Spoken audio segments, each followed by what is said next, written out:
And welcome to another edition of Working for Charities. As always, I've got the team here. John Absey. You might know him as the furry one, the bear. We've got Randall Carlisle. You might know me as... The furry one. I was the furry one. No, I shaved today. I've seen your back. Yeah. No, not on this show. This is a family-oriented show, John. This is. And the purpose of our show is to let you, the viewing audience, meet some real heroes and people who love the community here in Utah and have decided to make a difference. And really, it's kind of one of those things where an individual can make a huge difference, and we've got a great guest that John's going to introduce us to right now who made that decision. Yes. I've known Zinda. I was trying to say your last name and your first name at the same time. Minda forever. And she started For the Kids, and it basically is... The sign's behind us. Yes. There, see? forthekids.org. And I remember one of my first appearances with her was... will you help me remember the name of the school? Backman Elementary. Backman Elementary. And we went there, and I was able to help while they handed out food and gave it to the children. You went there in costume? In costume, yep. Okay. So, And most places that John would go in costume, he is just loved. Yeah. Oh, yeah. I wouldn't say that. There were a lot of kindergarten classes where kids were freaking out. Oh, really? Yeah, yeah, they really did. Because I came in and popped a cannon, and then it was mayhem, and they were crying, and it was hey, I'm here. Every time I ever saw you, everybody loved you. Wow, thanks. Well, John came to one once, and he didn't know we were doing a photo shoot afterwards. So he comes and, bells and whistles, and the kids are just, this is the best day of my life. And he pulls out a Sharpie, and he starts to autograph their foreheads right before a photo shoot. Well, we've talked about it in this show that Randall, finally after renting tuxes to be the MC at all these events, bought a tux. Unfortunately, the next event he did, Mr. Silly String. The jazz bear was at, and he covered me with silly string, and this was his brand new tux. And when I went home, there were like white It never lines. came out. It never came out. Every time you say that, I feel horrible. I know. I really do. I feel like... Well, but John is getting us some shirts for the TV show. Yes. So I'm paying you back, yeah. So Wow. we're making up for it. Wow. And I wish I would have saved that, because I never knew I'd run into you in a format like this, because I would have loved to have brought it and say, see these white lines down this thing? You're getting them out. And in my case, I was a boxing ring announcer, which is the guy who stands up and goes, let's get ready to rumble. And you interview the fighters afterwards, and you're wearing a tux, and they sweat and bleed all over. So I'm going to get a plastic tux in my next life. I don't have to wear a tux anymore, so it's perfect. I noticed, but we were going to... Well, Working for Charity shirts we'll soon have, and we'll be very stylish. Cool. We'll work out. So John, how did you guys meet? And tell me about some of the cool things, and we'll have you describe how you came up with this charity. I mean, if Minda, you help me if I'm wrong here, but I remember there was a really good friend of both of ours. His name was Paul Welsh, and he was in our human resource department for the Utah Jazz, and he reached out to me and just said that Minda was having this event at Backman Elementary and asked if I'd be willing to drive over. So I hopped on the motorcycle, drove over, and... Do you ride as Bear on the motorcycle? have you ever seen video of him doing that? No, I never have. Oh, it's funny. Because I was down in Vegas for 28 years, so I missed. But you would ride around in the Bear. Yeah. Go to appearances. Yeah, I've had a ride on the back. Yeah. I gave her a ride. Randall, do I get to ride in your car? Yeah, you're welcome to, but it wouldn't be anywhere near as cool as that. That's cool. But no, so we went over there, and it was an amazing event. I remember just all the kids that showed up, and just all your volunteers were so helpful, and It's pretty cool. it was really cool. And just the fact that knowing that these children were going to go home with food that night and be able to eat was a great feeling. Yeah, so describe what you do and what's your mission. So we have a nonprofit, and it's called For the Kids. And Back there. And we...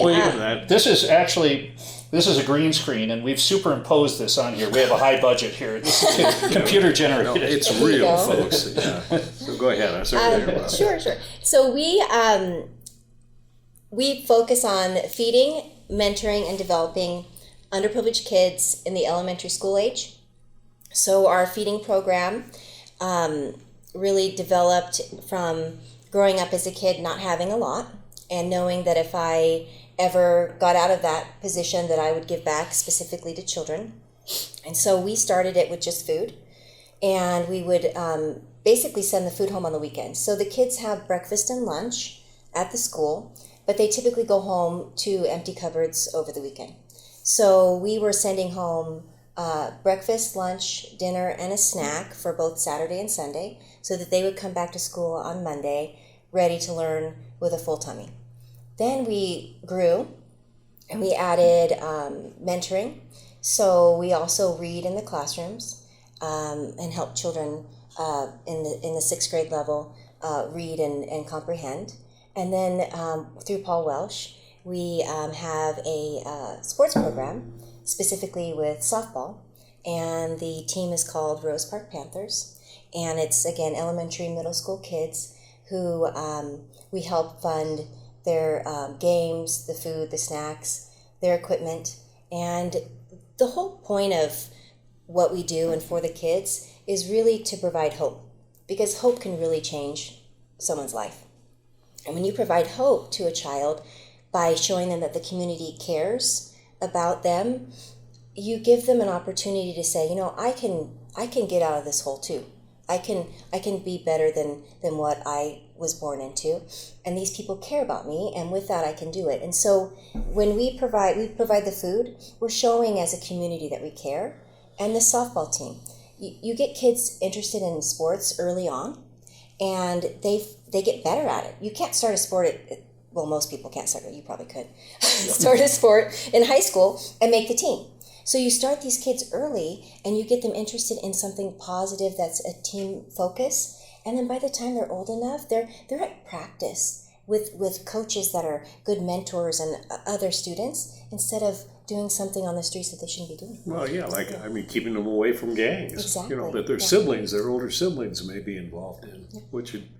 And the thing that strikes me, because I did so many stories on it, and I was thinking when you were talking about providing food for weekends, it's hard to believe in a state like ours, or in a country like ours, that there are kids who don't have food, but there's thousands of them. Utah has a severe hunger problem.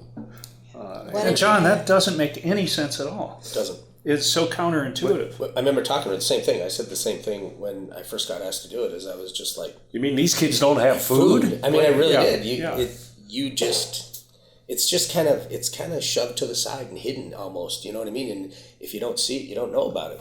And I just love the fact that you're bringing it out in the open now and making people aware that there are children out there going hungry. Actually, in Utah, 1 in 5 kids have food insecurity. Yes. They don't know where their next meal is going to come. It's unfortunate. That is shocking, because we think of Utah as being such a family state, and the church does a lot of welfare stuff.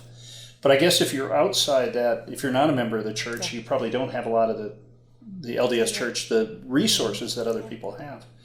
So Rose Park is a tough part of town. Yes. But you've probably seen some amazing stories. Oh, I've seen some amazing stories.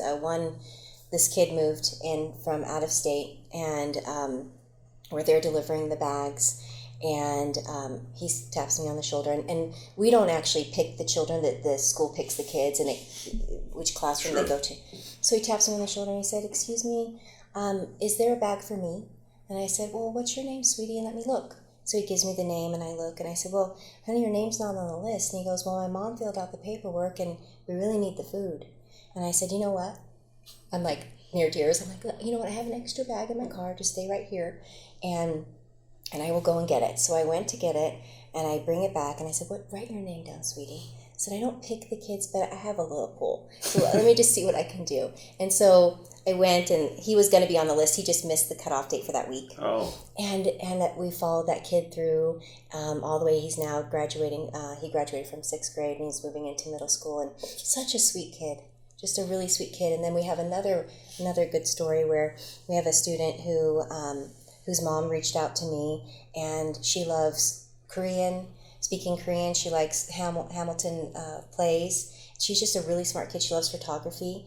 And so we've stayed in touch with her, and we're really focused on trying to make sure that kids find other avenues and know that they're cared about. So some really good stories. And one of the things that, and hearing your story is amazing, is, and now hearing the number that 20% of kids have challenges with food. The mentoring part is really great because maybe a lot of these kids are in one child or one parent families. So things like sports, that if you've got two parents, you're used to maybe throwing a ball with dad at night. That doesn't happen in a lot of communities. And mom's probably working 8, 10, 12, 16 hours a day. Mm-hmm. And the kids come home to an empty cupboard. They come home to an empty cupboard and a lot of free time. So when they have the sports and they have the team mentality, again, they get that whole environment that surrounds them with positivity to where, you know what, let's break that cycle. You know, the other thing that I think is amazing with Minda is, because I've been through her, or following her, I've been with her, been helping her, I guess is what I should done, for all these years. Watch how you word this. I know, I'm working on the wording. Her daughter is taping us right I've been now. with Minda for, helping her. Honey, close We've your been ears. together for a while. Making a mistake in front of these two. Don't say anything. He's turning red. Okay. Being able to help you for all these years, I've also gotten to see all the hardships that you get to help with these kids, but also the situations that you've had to deal with in order to keep your charity going. And I just think, from the small beginning that you had and where you were storing your stuff and in a closet, and grabbing people to, all of a sudden being kicked out, and I mean just all this stuff that you had to deal with to what you and where you are now is amazing. I mean, they just moved to explain about your move. You just opened up or just moved into a new storage place. We're in Art Space Utah, which I don't know if you guys have heard about that, but it is a nonprofit. And someone came up with this great idea that let's create a nonprofit that helps lower the rent for other nonprofits and small businesses. So if you get chosen, you go in front of the board, you get chosen, then you get it to rent a space for very minimal. And so we just moved into a bigger space. And where's it located? It's at 500 West and 230 South. I'd love to go see it. Oh, we would love to have it. Yeah, that might be a great spot. I've been there. It's a cool place. It's a really might be a great spot to do this show. Hey, there you go. Yeah. Because, just in thinking about it, because it's something that, wow, what a great, whoever came up with that is really... smart, right? It's really smart because rents are expensive. Yeah. So they created an environment where you could afford it. And John's right. I mean, a lot of times when people think, oh, you created a nonprofit and everything's wonderful and everything's great, but actually a lot of us have a lot of challenges and there's tons of people who support you, and there's other people that are like, well, why is she doing that? There must be an ulterior motive, and there really just isn't. I love children. I want to help children. I want them to have a better opportunity in life. And I think that, if people knew all the struggles that you had to go through and you still succeeded and made it grow, I mean, it's a great story. It really shows the dedication that you had and the commitment that you had for these kids. Tough. I think some people probably said you were crazy along the way. Yes. Maybe more than one? Yes. Actually, interesting. There are times where I was really had a lot of self-doubt too. We got a call from Walmart saying, hey, we're going to give you X amount of money, but you have to raise up to 250 kids. This is when we were feeding 75. We started at 50, then 75. But you have to go up to 250 and spend all the money in 1 year. So... Do you mind asking how much money that was? It was $25,000. Wow. And they said, well, you have to, spend it all in 1 year. So you have to raise to this many children and spend it all in 1 year. And so I had people jumping for joy, and I was like, wait a minute. What happens after the year when we've now committed to all these children? Good point. And so, but my mother-in-law, who's a very smart woman, she said, so Minda, let me get this straight. So you wouldn't feed an additional 175 kids, 200 kids, because you might not be able to do it next year. You'll find a way. And so she's right. So you just do it, you dig in and you do it and you get it done. And now we're over 300 and we won't go back. So I know. Really? I didn't know you were that many kids. 300 a week. We delivered every Friday. We have huge support. How many, just the logistics have to be huge. And we're good at it now. Before it was really... How big a bag is a weekend's worth of food? It's probably about this big. It's not as much as you think. That's the thing. You probably look at it and think, wow, that I I could eat that in half a day. But it is enough for all their meals, and it's more than they would have. And we do have a lot of community support. We have the Sheraton Hotel delivers, TJ Maxx, America First Credit Union, and also IHG. So we have a lot of companies that come and volunteer. And then we do have a bag packing event every first Saturday of the month where anybody can come, and we're very kid friendly. You can come and pack bags, and then that gets the bags ready. We do 1,200 bags, over 1,200 bags every first Saturday. Then volunteers come in and they fill the bags up, and then on Mondays I go and grab all the empty bags, and then we just keep doing it over and over again. It's kind of funny because what she was saying with all the help is you get a text and be like, hey, you doing anything Tuesday at 3 o'clock? Yeah. Can we use your truck? I usually say truck and muscles. We need truck and muscles. Can you come? And then we'd go and we get free food. Fill my truck full of food. It was fun. It's cool. And I would imagine, just out of curiosity, the key would be not to stigmatize these kids like, oh, you're an underprivileged kid, right, but still take care of their needs. How do you do that? Well, that's a good question. So growing up, when I didn't have a lot, I went to a school where most people had a lot, and so that was difficult. In this case, sadly enough, 90 to 95% of the school is on free or reduced lunch. Really? So Wow. there really is zero.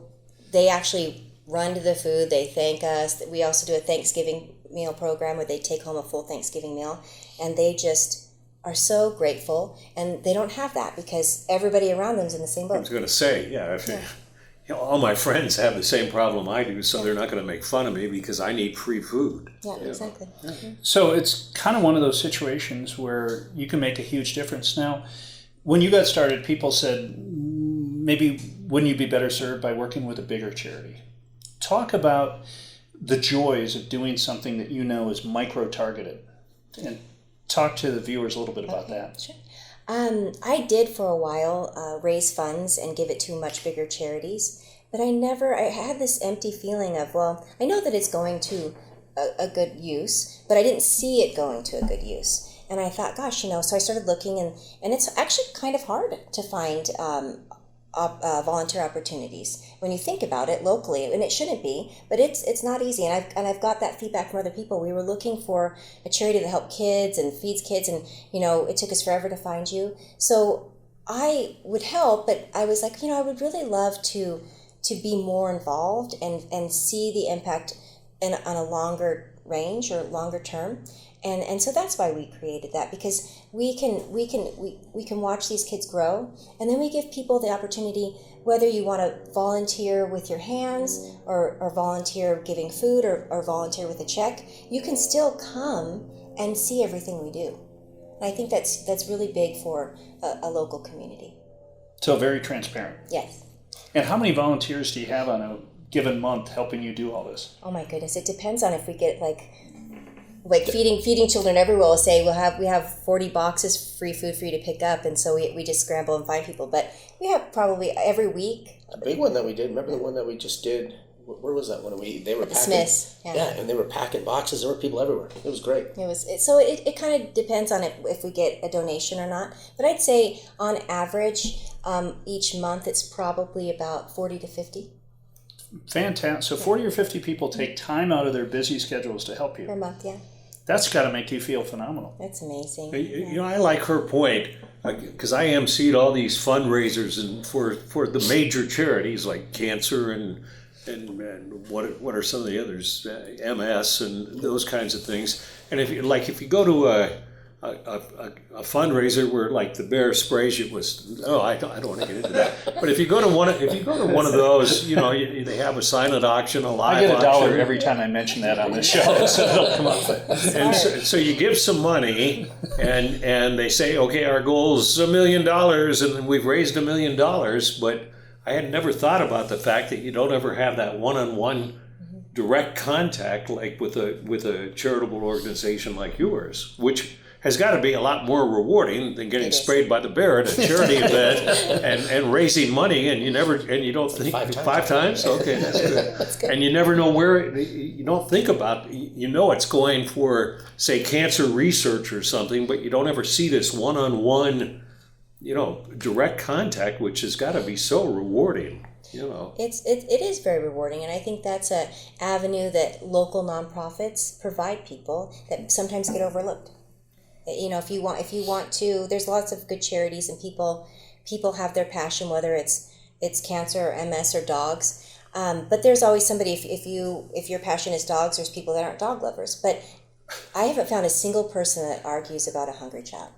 Yeah, that's true. Oh, I hate kids. I like hungry kids. No, there aren't too many people out there. Yeah, right. Get your dog off my lawn, especially if the dog has cancer or MS. Yeah, I mean, you got some horrible people out there.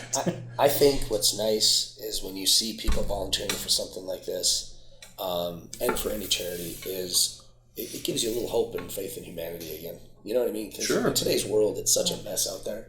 And I just think that, when people, like you said, give their time and go over and they're helping somebody else, it's such a good feel-good moment. When I walked in and I saw those people, I was like, this is awesome. I mean, it's just, I like that kind of group effort, teamwork. Sure. And that's why we're doing this program, too, because the big charities that we talk about get lots of free publicity. Yep. And I suppose have a fairly big marketing budget so that they get the word out. And we want to focus on things like you're doing. What's a marketing budget? Well, and I know, but I'm sure they do. They do, yes. And we're fans of people who work for Cancer Foundation, the Heart Association. These are wonderful people who are making a lot less money working for big organizations, and their heart is in the right place. On the other hand, organizations like yours or Mark with Angel's Hands or Mascot Miracle, there's not a penny that goes into those organizations that doesn't see its way right to the kids, and that's really cool. That is very refreshing in this day and age.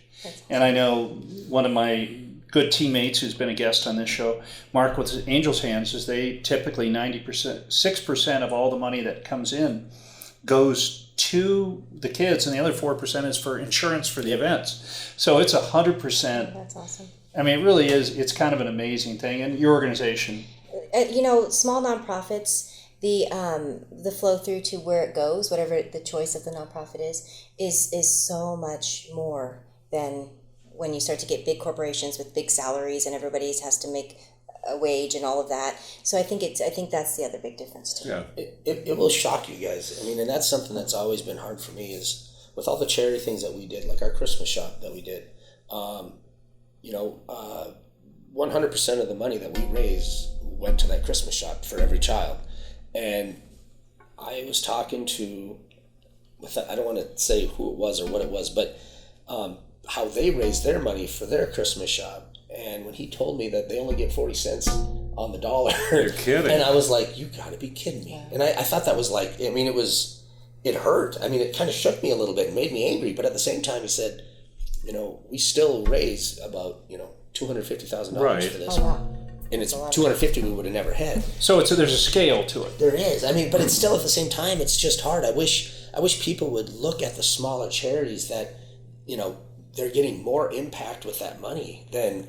Aside from her salary for $250,000 a year, I mean, thank you. Oh my God, So, but I think a lot of people overlook that. They think that every charity is the same, and it's not. No. I mean, when you really look into a lot of these charities, it's the smaller charities that you're getting more bang for the buck, and the bigger charities. I mean, I've heard horror stories where literally 10 cents on the dollar goes to the charity, like to the actual charity. And those charities just are they're not the big American Heart Association Cancer. They're some ones maybe you see on TV at night running ads, and we love the fact that anyone is picking up their credit card or writing a check, but you deserve to do some work on it too and see where it goes. And all nonprofits, their books are open to the public, so if they won't tell you, you can see what salaries are going or what percentage. There's a preacher, and you'll get a kick out of this, who went and did a campaign for a new jet. And I will say that the people who sent him money to get a new jet probably are not the brightest lights in the universe, but he was at least honest. They believed in the preacher. Yeah. Okay. And I got to give him points for honesty. So, I need a new jet. But your dollars can, I guess the point that, John, you're making is that with some local charities that we've gotten a chance to meet thanks to you and your great work as the bear for 20 some odd years. We've gotten to meet some people like yourself who decided there was a need, and I'm not going to rely on someone else doing it. I'm going to do it myself. And you guys are the heroes. Yeah, Thank you. 100%. Thank you. It's been fantastic. What are so we've got people watching right now or listening. What's the best thing that people can do to help you out? You can go on our website. It's forthekids.org. Sign back there. Green screen. Green screen, turn it on.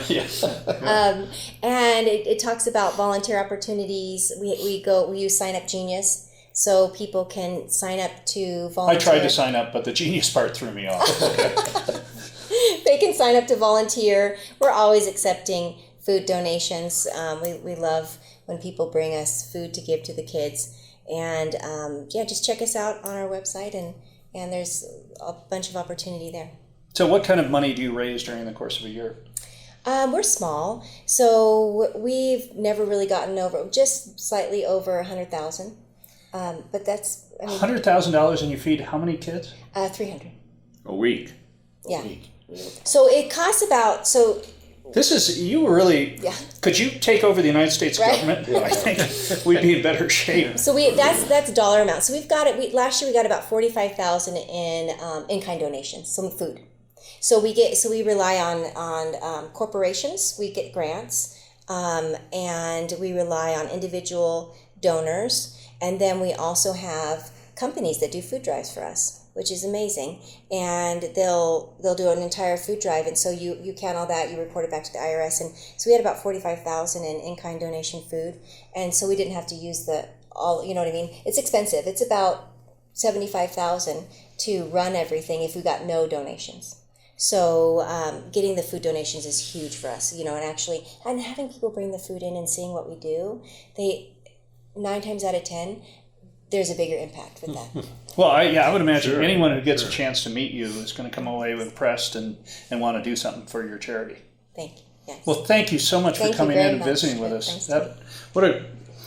Amazing. You know a lot of great people. Yeah, you do. I'm just lucky that they're willing to let me be part of what they do. So it's awesome. Every single time I called him, he came. And these are kids that didn't go to games because they didn't have the money to go to games. And this kid was, when the time that he autographed foreheads, this kid was standing next to me. He's about here, so he's tugging on me. And he's looking the whole time. He's like tugging. And I said, "Yeah, sweetie." And I bend down and goes, "This is the best day of my life." Wow. Yeah. That's fun. Well, These kids are amazing. That says it all. Thanks for watching. We'll see you next time. Goodbye, everyone. Thanks.